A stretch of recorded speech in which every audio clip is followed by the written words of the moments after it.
for joining me. My name is Jessica, and this is the fourth video in this short series of things that I typically will do to prepare my body for a standard yoga asana class where I'm expecting or anticipating quite a few chaturangas or quite a few down dogs, or just in short, Surya Namaskar A and or Surya Namaskar B, so the sun salutes. This video is to address some of the things that I will typically want to do in order to open up my shoulder girdle, in order to actively and most efficiently for me prepare to be engaged in those activities. Cool. So for our practice today, it's highly encouraged that you have 2 blocks, and I'll show just a few things that you can do. And if you don't have 2 blocks, no worries. You can do one of these activities without the blocks. So I'll show it first without the block, and then without the blocks, and then with the blocks. So this first one is just half of Gomukhasana. I often call it Ardha Gomukhasana because I don't give 2 craps about what's going on in your legs. That's not the focal point for me. I'm more concerned with what's happening in the upper body. And this activity I've adapted from something I learned from Pika Gasku, who's a functional movement specialist. So I'll turn to the side just so you can watch what I'm doing.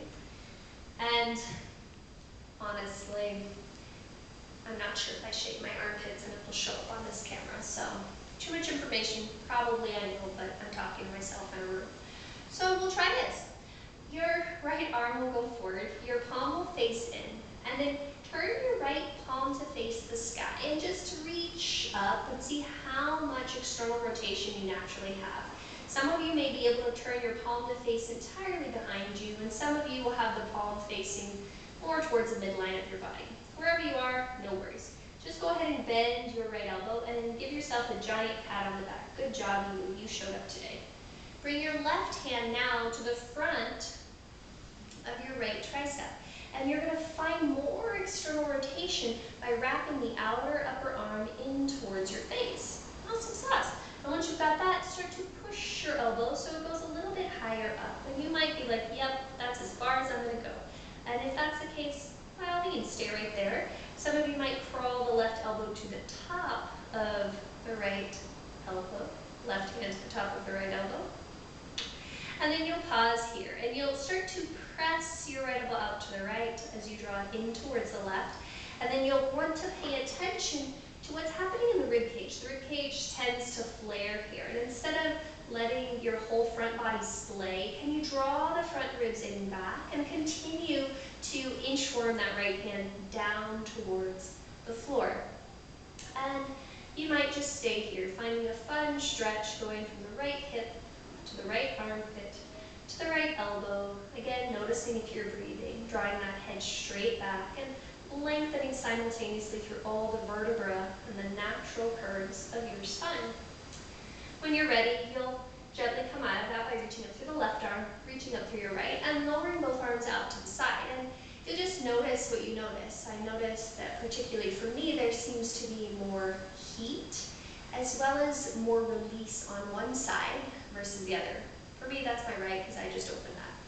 And then we'll try all that on the other side. So left hand comes forward like you're going to shake someone's hand, and then turn the palm to face up. Reach the arm up and overhead, and then bend your left elbow and give yourself a happy little pat. Bring your right hand to the top, to the front, underneath the side of your left arm, and externally rotate it. So drawing more of the outer arm in, and notice how that changes things. You might stay absolutely here. You might push the elbow up a little bit more, or grab your left elbow with your right hand. From here, lightly push the left elbow to the left as you draw it in towards the right. Soften the front ribs in and back, and lengthen up through the crown. And notice what you notice. On this side in particular, I'm finding that the sensation has traveled instead of on the lateral, so the outside edge of my left side body. It's now more in the middle of my spine. I can feel my traps working. I can feel the lats starting to stretch. And it's a very different sensation than what I felt on the first side. And, no worries one way or the other. The body is perfectly imperfect in its symmetrical asymmetries. So you'll take a big breath in here. And then when you're ready to come out, reach up through the right arm first. reach up through the left arm, and then port de bras, open the arms out to the right and to the left, and then you'll pause. And you'll notice the right and the left side, see if there's a little bit more evenness. So that's one thing that I typically do.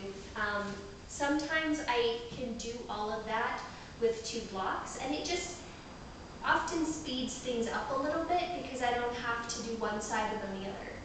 Personally, I prefer to do one side and then the other because I can notice the asymmetry, so my dominant side doesn't take over for my less than dominant side. But, you know, you do what you do. So if I'm going to do both at the same time, and if I actually have the blocks in order to use them, there are too many ways to set your blocks up. Sometimes I like to have them perfectly parallel towards one another, and they're about shoulder distance apart.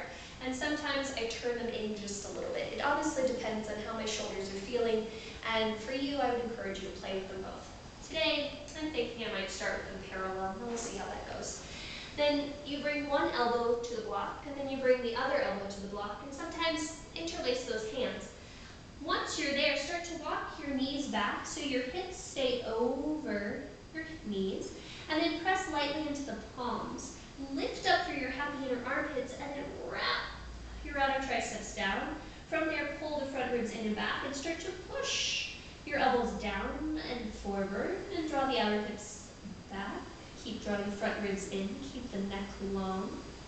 And you'll notice that maybe even if you did those first 2 things and they were copacetic and good, this might create a different series of sensations for you.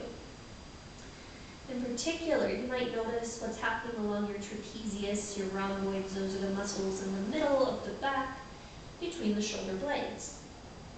Some of you will stay there, some of you will draw the heels of your hands towards the nape of your neck, and then this creates a very different series of sensations, perhaps along the backs of the triceps. Notice if you stopped breathing and see if you can come back to that. And when you're ready to come out, you'll slowly shift your weight forward, walk your knees forward, and then lower your hands to the mat and sit your pelvis back.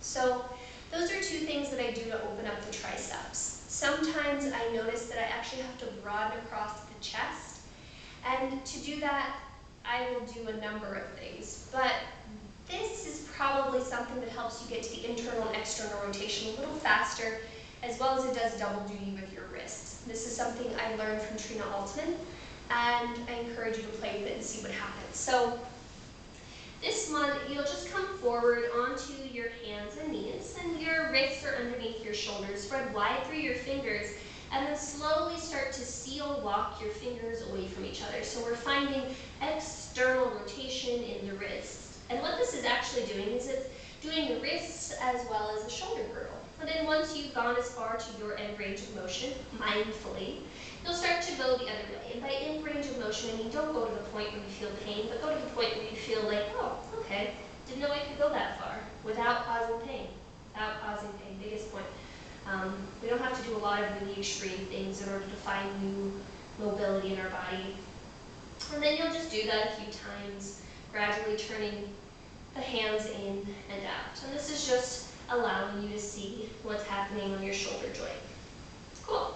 Once you're back to neutral, go ahead and stay there. So that does double duty. It's affecting your shoulder girdle by allowing the scapula to change how they're moving on the back by internally and externally rotating your humerus, but it's also giving you some wrist workout. So, 2 for that. And then the last thing that I'll typically do before I do a standard yoga asana class is I'll interlace my hands behind my back and just see if I can then draw the shoulders up, draw the shoulder blades together, and start to inch more of my hands down. And you can play with this for you based upon how much mobility and openness you have across the front of your chest as well as into your shoulders. But then you can lower one ear over to one side and maybe open and close your mouth a few times, or turn your chin down towards the floor or up towards the sky, rotating on an axis. You're aiming more towards your armpit, or rather one armpit at a time.